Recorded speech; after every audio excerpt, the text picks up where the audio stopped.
This episode sponsored by Hot Survivors Near You, a choose-your-own-adventure zombie apocalypse with more laughs than it has brains.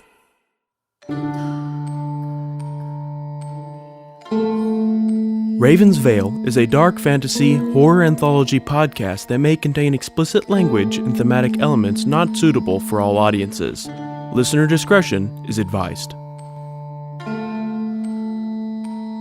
Welcome to Raven's Veil, a dark fantasy Southern Gothic horror anthology podcast set in the shadowy world of the Deep South. A convergent reality situated around what most of humanity has accepted as the truth. Obscured from human eyes, Raven's Veil is a mystical sanctuary intended to preserve the existence of its immortal inhabitants. The Mekori, commonly referred to as witches, have been hunted since before written history. The witches of the Highlands fled persecution to a new land that would come to be known as Appalachia. In these parts, you should always be leery of the things that scare witches. The veil is thin tonight, family. Let's see what darkness lies beyond.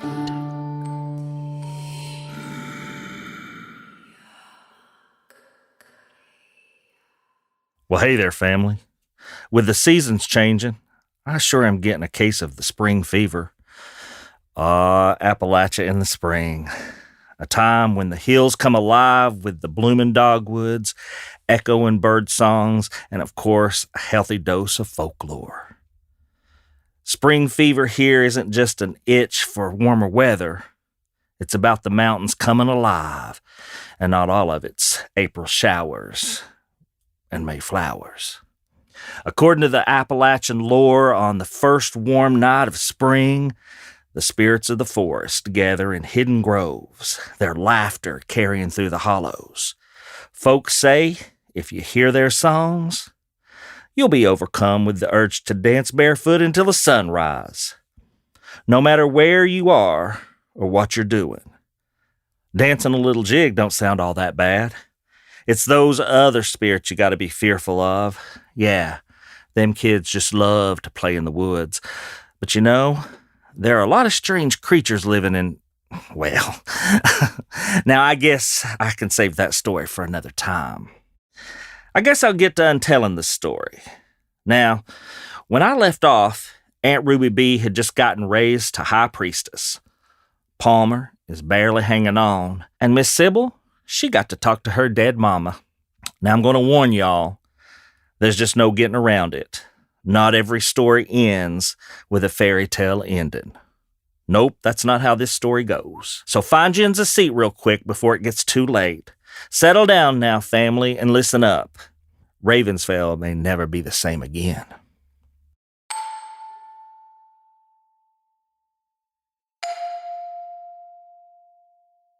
I'm so proud of you, Sibyl. I don't have long. This night is a rare opportunity for me to reach you. I love you more than I could ever say, and I wish I could be here to guide you through this. I miss you so much.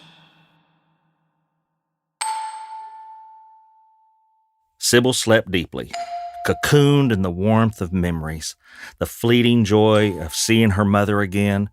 But the words came slicing through the illusion, echoing in her mind long after the phantom's presence had faded into the recesses of an unsettling dream. The dream twisted, unraveling into a nightmare. She startled awake, bolting upright, her body slick with a cold sweat that seeped into her bones. Her heart pounded against her ribs, her breath ragged and shallow, as if she had been running endless miles, fleeing from some unspeakable terror.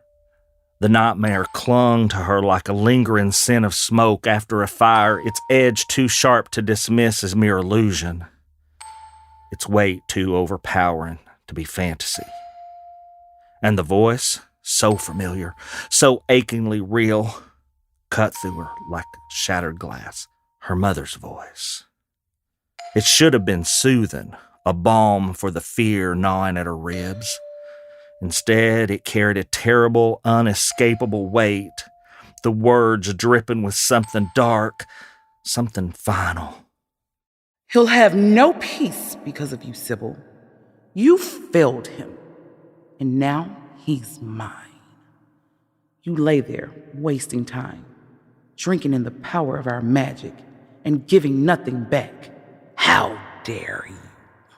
Her mother had come to take her father, to drag him into the unrelenting darkness of the void. The thought sent a fresh wave of dread clawing through her chest.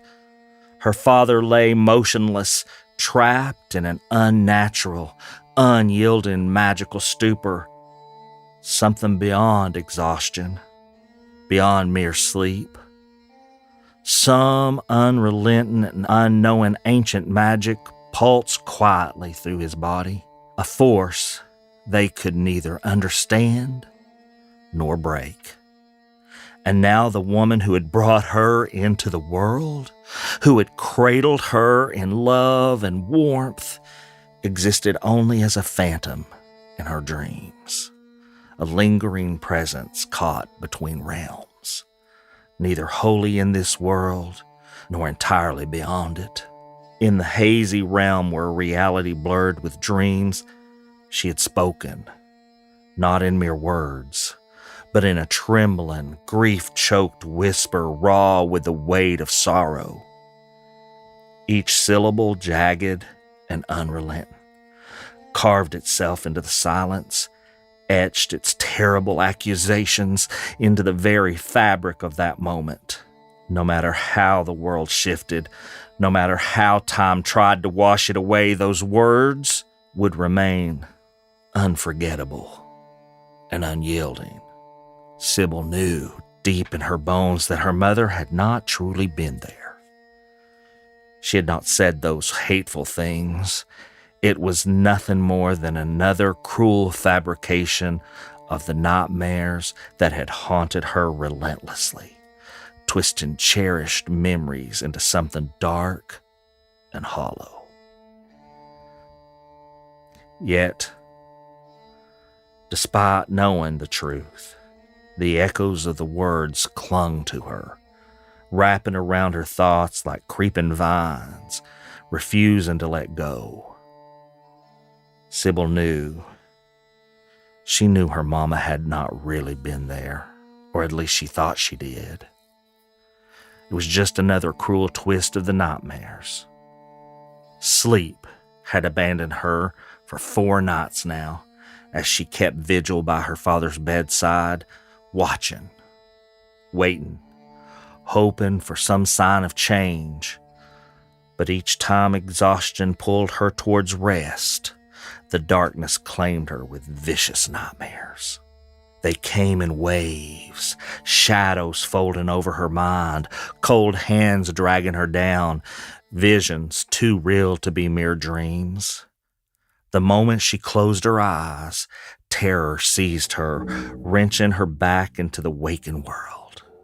Her body ached with fatigue, hurting from the strain, and yet sleep was now an enemy, a cruel tormentor that brought no reprieve. Only fear, only visions of her mother with hollow eyes and outreached hands reaching for a father who could no longer rise to meet her. He was already gone. Or was there still time? Sibyl's gaze swept around the room, dimly illuminated by the soft glow of gemstones embedded in the walls. Their light cast in shifting, strange patterns that danced like reckless spirits, elongating shadows until they seemed alive. The air was thick with silence, save for her labored breaths, as though the dream had drained the room of life itself. She felt caught in the fragile space between dreams and waken, where reality felt thin and insubstantial. Shivering, she pulled the blanket tighter around herself, her trembling hands betraying her attempt to compose herself. Her mind raced, trying to untangle the threads of nightmare and decipher what it meant. The fear clung to her like living things refusing to let go, as if it were some dark parasite feeding off her anxiety. Finally, Sybyl's instinct took hold, pushing her unsteadily to her feet. Her legs felt heavy and reluctant as she crossed the room to her father's bedside. The sight that met her tore at her heart. There he lay, motionless. His eyes were open, but empty, like somebody dead. His stare was fixed on something unseen just past Sybyl's head. His chest rose and fell in a shallow, mechanical rhythm, as though the life in him persisted through the sheer force of will. Unease crept over her like a chilly breeze on a summer day, unnatural and lingering, as if something unseen moved just behind her. She felt, more than heard, emotion. A candle flickered on the table next to Palmer's body, casting restless shadows that danced like ghosts in the dim glow. She jerked around, her pulse hammering in her ears. For the briefest of moments, she thought she saw something. A faint outline, barely discernible against the dim light. The shape was unnervingly thin, almost skeletal, as if it had been stretched too far, too thin for the world to hold. Her breath caught in her throat. Was it a trick of the shadows? A figment of her fraying mind? The space before her remained unchanged, empty, yet something in the air felt disturbed, like the aftershock of a presence that had just vanished. She stared for a long while, willing her vision to sharpen, to confirm what she thought she had seen, but the figure, if it had truly been there, was gone. The silence pressed against her, thick and suffocating, demanding she move on. With effort, she wrestled her mind back to the present, forcing herself to breathe, to blink, to think past the lingering unease. Still, the thought gnawed at her. Had she imagined it? Or had something been watching her all along? The thought served as a stark reminder of just how far from normal her world had become. She sat down beside Palmer's bed, her fingers gently massaging her father's strong hands. His skin was too cold, too still. The scent of dried herbs and incense hung in the air, remnants of the healing spells Nadira had whispered over him for days. But nothing had worked. The wound, if it could be called that, was unseen, an ancient energy thrumming beneath his skin, untouchable by the spells. She brushed a trembling hand across his brow, smoothing back strands of his black hair. She reached out hesitantly, her hand hovering above his pale, motionless arm, as a lump formed in her throat. The bond they shared had once been unbreakable, yet now a vast and impossible distance stretched between them. Sibyl swallowed hard, fighting against the tide of emotion threatening to overwhelm her. She had to be strong. Her voice wavered, fragile as a spider silk trembling in the wind, stretched thin but refusing to break. Barely more than a whisper, it trembled as it slipped past her lips, raw and desperate. Daddy, please. The words cracked under the weight of her grief. Please open your eyes. I can't do this by myself. Her fingers shook as they wrapped around her father's motionless hand, her grip tightening as if she could will warmth back into his skin. She closed her eyes as tightly as she could in a desperate attempt to ground herself against the crushing waves of grief threatening to pull her under. She clutched him tightly, not just his hand, but the fading remnants of hope, gripping with all the strength her weary heart could muster.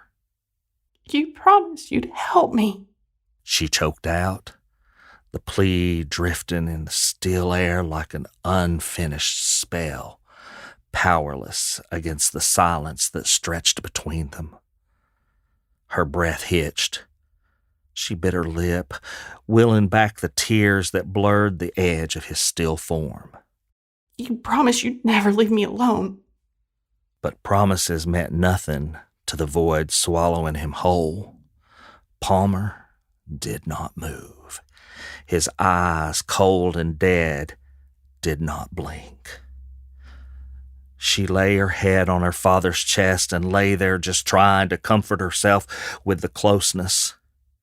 In moments, she was asleep, and she began to dream. It felt so vivid. She was back in her father's house at Ravensvale. Aunt Ruby Bea was retrieving a box from the end table's drawer, her hand careful as she passed it to Palmer.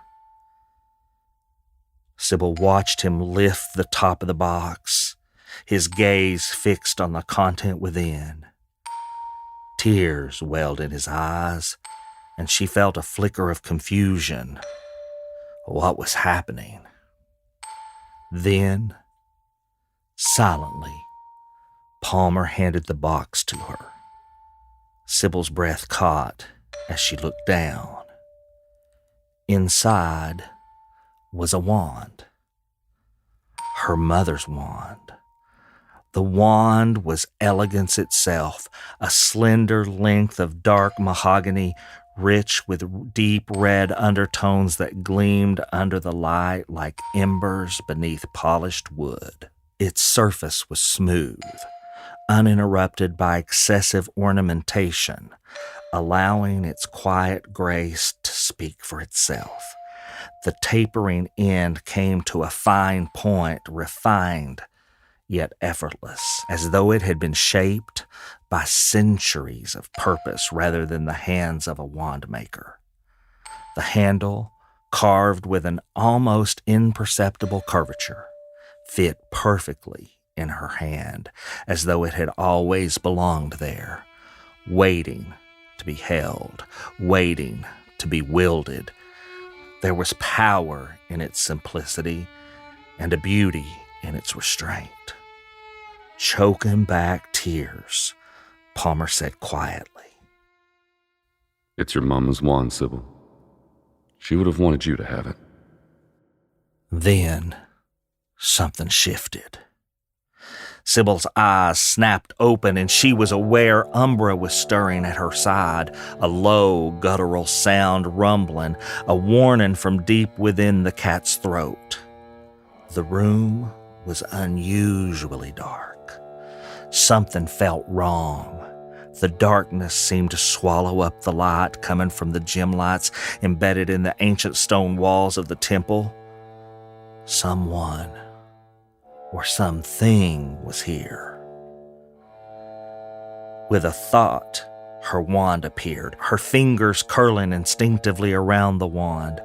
The polished wood buzzed against her palm as she rose, stepping away from her father's fragile form. Umbra sprang forward, sleek and poised, tail flicking once before his body lowered into a hunting stance. Protect him. Sibyl instructed Umbra, and the cat went and sat quietly on the pillow beside Palmer's head. Sibyl moved through the chamber, bare feet silent against the worn temple floor. Shadows crawled from the corners, pooling around the towering columns, pressing against the relics scattered throughout Nadira's sacred hall. Sibyl tightened her grip on the wand. Show yourself, she murmured, her voice steady despite the thunder in her chest. The silence stretched. Then, a whisper of movement.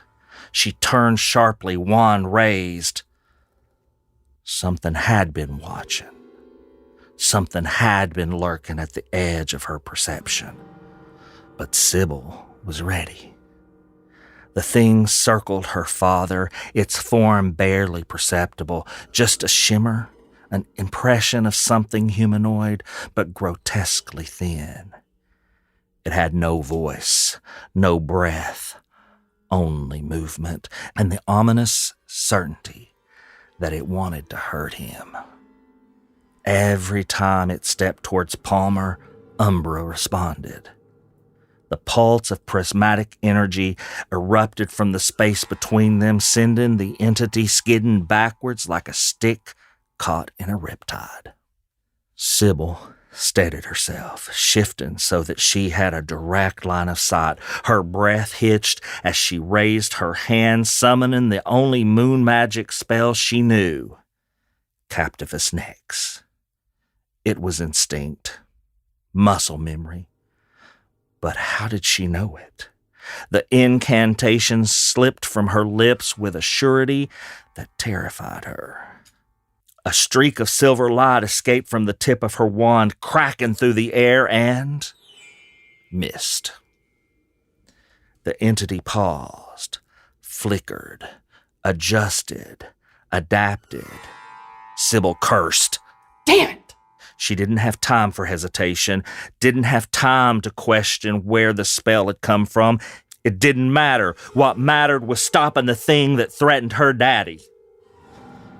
She launched into a relentless barrage, her voice steady, her hands searing with magic, tendrils of energy whipping from her mama's wand towards the entity, binding spells, containment sigils, incantations meant to ensnare. Some struck. Some fizzled against its shimmering form. It learned as quickly as it moved, slipping through her magic as though it were smoke. Her father lay between them, unmoving, vulnerable. She couldn't let it reach him. She could not fail the way the dream had said she would. She cast again and again and again and again, faster and faster, each spell more destructive, until the shimmer faltered. The shimmer splintered, fractured, and then finally collapsed. The entity shrieked, a sound not meant for human ears, twisting the air itself as it recoiled from her onslaught. Sibyl felt the force of its retreat, the unnatural pull of something ancient and wrong wrenching itself free from the fraying edges of reality. Gone. Injured, but not destroyed. The entire fight had only taken seconds. She swallowed hard, pulse thumping in her throat as she turned to her father. He was safe. He was breathing. Relief surged through her, but it was fleeting. Her father lay there still and silent, his fate uncertain. The battle was won, but the war? Sibyl sucked in a breath, forcing herself to steady the tremor in her hands. The magic had drained her, leaving her limbs heavy and her blood thrumming in her ears, but she couldn't afford to falter now. The pressure in her exhausted eyes flexed with every beat of her heart, pressure filling and compressing her skull half a dozen times within each ragged breath. She turned to Umbra, eyes fierce, voice breathless but resolute. Go get Aunt Ruby Bea and Jude. Without hesitation, Umbra sprang forward, a streak of shadow and light. In the space of a heartbeat, he was gone, glinting out of existence to fetch them. Sibyl exhaled, but there was no relief. Her grief and fear swallowed her hope, pain and loss drowning her. Would she lose her daddy after only having him back for less than a year? She felt that anger again. She understood why they had sent her away, but there was so many lost years, days, memories and love she would never share with family.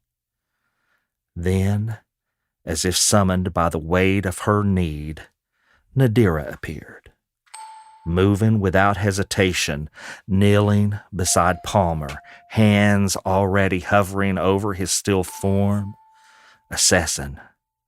Sibyl wasted no time. She poured out everything, the battle, the entity, the spells, the way it had shattered and fled, but not been defeated.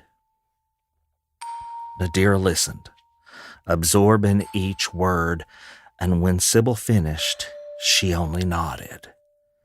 No panic, no doubt, just understanding. That simple gesture settled something inside Sibyl's chest. The storm inside her eased. Not gone, but contained. She wasn't alone.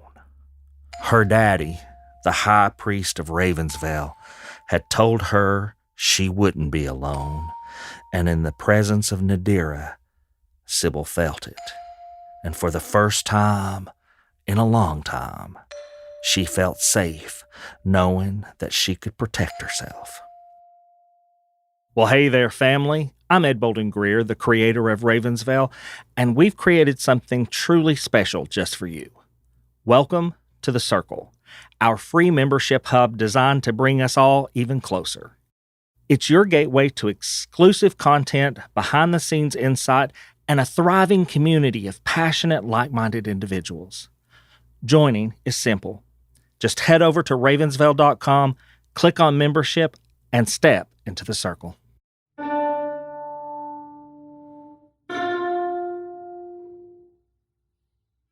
The flickering gemstones cast warm light across the temple's carved stone walls, their gentle glow unable to dispel the heaviness pressing against Sibyl's chest.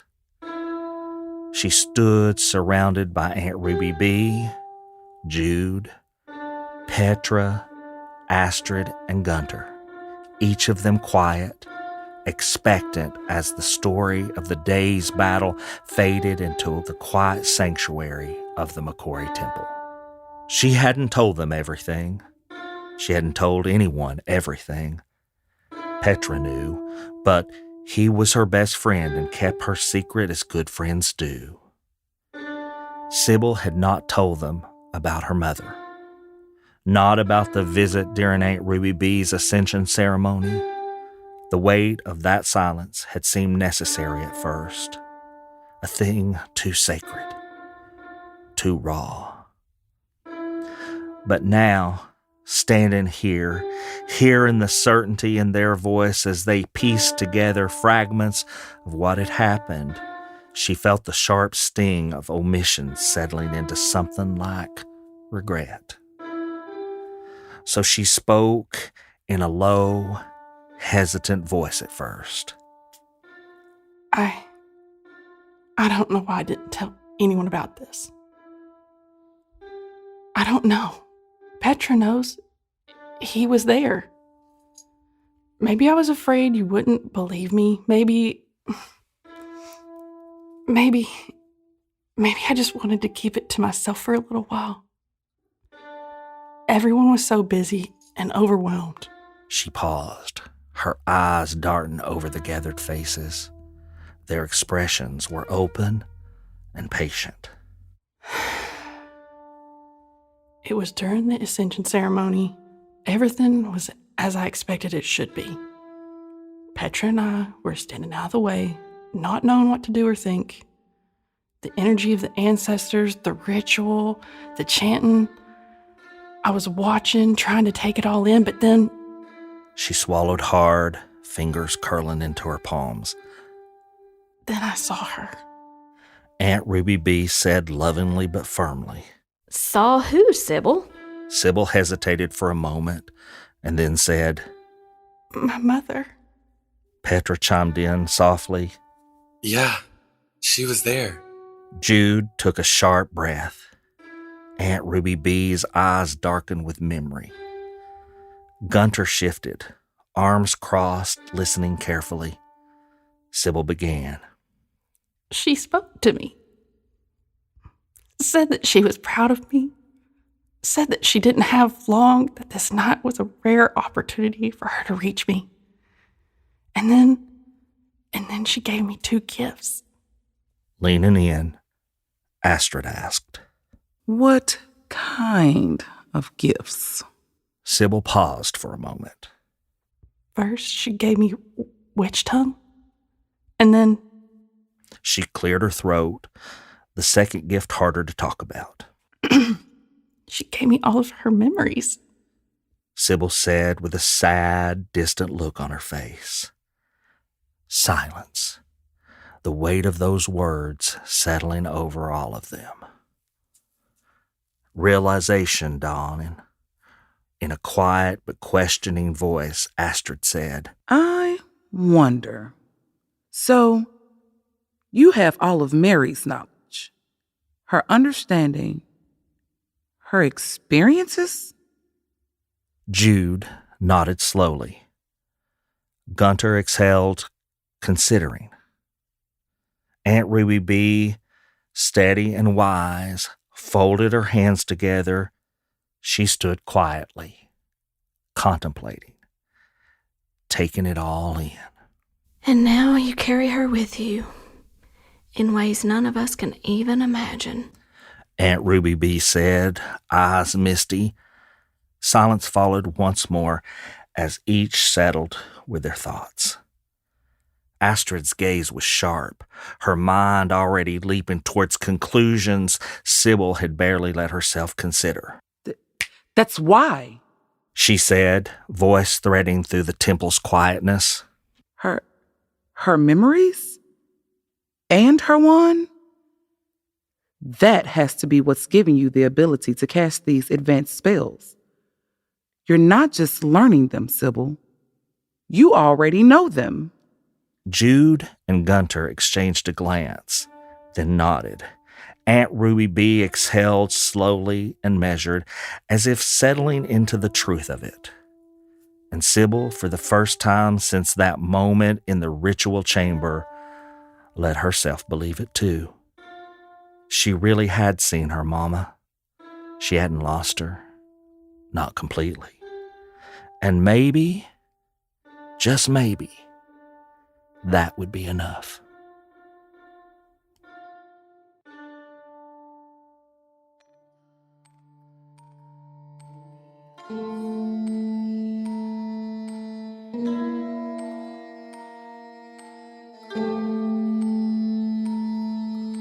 Alrighty, family, that's where we're going to leave y'all tonight. It's later than normal. Them babies drifted off about halfway through the untelling of this story, rocked to sleep by the words, just as sure as if they were swaying in a porch swing. Truth be told, we're nearing the end of this season, and next time, well, next time's the big one, the season finale. You best not miss it, 'cause it ain't the end, but it might be the end for somebody. Go on now, get yourself home. Keep on the path. Don't go wandering where the shadows grow thick, and whatever you do, stay clear of them old boogers. They don't take kindly to folks out past their welcome. See y'all next time. Now, family, you adults have a few chores to do. Go on over to ravensvale.com and see about doing your chores on social media. Follow us on all the social media platforms that we've made available just for you folks. Like, listen, subscribe, and follow wherever you listen to podcasts. And if you don't mind, leave us a good rating and a kind comment. You can find the Ravensvale podcast on your favorite podcast platform. If you haven't already, just search for Ravensvale Podcast. And again, make sure you hit the follow button to stay up to date with our latest episodes. Oh, and tell your friends about us, won't you? So until next time, family, see you soon. The Ravensvale Podcast is a production of Small Raven Media. Today's story was written, directed, and narrated by Jeryd Bolden-Greer. The voice of Sibyl Ashford was performed by Kristen Newby. The voice of Petra was performed by Presley King. The voice of Astrid Vandenberg and Mary Ashford were performed by Veronica Williams. The voice of Palmer Ashford was performed by Jordan Walker. Audio engineering and sound design by Nick DeVan at Nicky D Sound. Copyrighted 2025 Small Raven Media. All rights reserved.